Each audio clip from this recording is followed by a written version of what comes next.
Hi guys! Good afternoon everyone, mga kalamon at kapatay gutom ko. Nakikita nyo nga dyan na duhang ko nga dyan yung mga nagmamarites na yan na mag-iina. Char! Nga, nandito na naman ako sa kapatid kong naghahakot ng tubig galing doon sa bukal.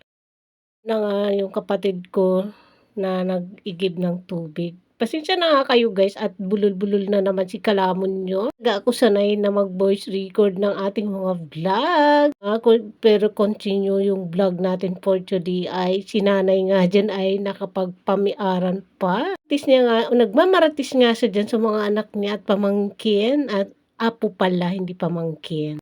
Guys, at nagkakamali na nga ako at bulol-bulol na nga si kalamon nyo dyan. Yung nga dyan ay kapatid ko nga yan, nakapamiaran na yan at nagpapagwapo daw kuno siya. And ngayon nasa duyan ay pamangking ko nga yan. Kapatid ko sabay hawak sa kanyang gulok. Nga ay dyan guys, ay magkakatay ng baboy. So yung kapatid ko nga dyan, nag-igib din siya ng tubig. Nakatatlong balik nga sa dyan kakaigib. Kasi yun sa bahay namin. Kaya sabi ko sa kanya, tama na. Kasi kawawa naman yung kabaw. Dahil nga na siya. Dahil sa init at bigat ng hinahakot niyang tubig. Tapos payat pa yung kabaw namin. Tapos yun na nga si tatay. Ayan o, pinokos ko sa dyan.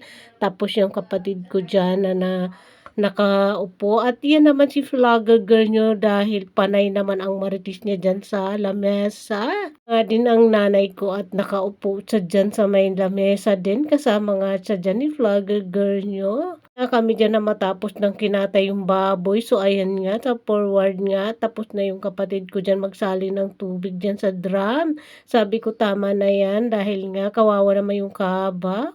Nga nandito na nga sila at nakatay na nga yung baboy. Tinatanggalan na nga nila yan ng balat.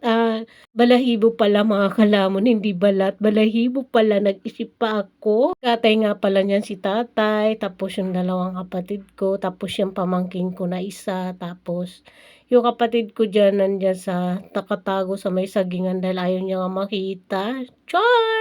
Word nga, ayan na nga, sinandok na nga ng kapatid ko dyan yung mainit na tubig para malambot yung pagtatanggal nila ng buhok ng baboy. Yan, nandito pa rin ako, nagbablog pa rin ako dito sa biik ni tatay. Ayan nga, mataba na nga yung biik niya dyan. Sabi ko nga tay, ang sarap ng litsunin. Char! Nga, nandito pa rin ako sa ganso daw guys, hindi pato, ganso. Amin yang ganso guys. Madaming ang ganso si tatay na alaga. 12 piraso nga yung alaga niyang yan.